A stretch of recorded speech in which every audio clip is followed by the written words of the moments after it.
आजकाल तुम्हाला माहिती 27-28 वर्षामध्ये मुलांना काम जॉब लागलेला असतो. बऱ्यापैकी इन्कम असतो. त्याच्यामध्ये आता बरेचसे असे काही स्थळं असतात. त्यांच्या अपेक्षा असतात, की अमुक-तमुक ठिकाणी तुमचं स्वतःचं घर हवंय त्या मुलाचं आणि बऱ्याचशा तुमच्या ह्या गोष्टी हव्या आहेत किंवा तुम्ही जसं म्हटलं गाडी हवी आहे.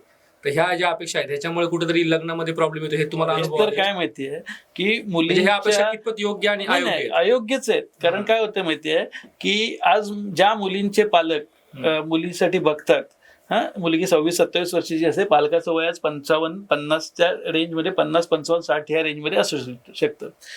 तर हे जेव्हा मुलाकडून अपेक्षा ठेवतात ना की 27-28 वर्षाची मुलगी आहे, त्यांना वयातला फरक पाहिजे असतो 3 वर्ष. पूर्वी 8-8, 9-9 वर्ष चालायचं, आता 3 वर्षाच्या 4 वर्ष म्हणजे डोक्यावरून पूर, अशा प्रकारे त्यांना वयाचा फरक चालतो.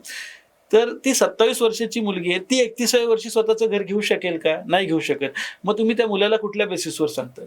असं आहे ना. आणि काय होतं की बरेच पालक असतात जे माझ्याशी बोलताना सांगतात की नाही, आजकाल मुंबई पुण्यात राहायचं म्हणजे मुलाचा 60-70 हजार तरी पगार असावाच, 80,000 तरी पगार असावाच.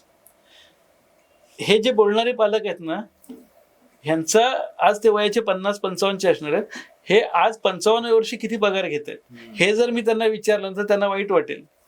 असं आहे. म्हणजे हे जे पालक आहेत हे कदाचित 30-40 हजार रुपये आता कमवत असणार.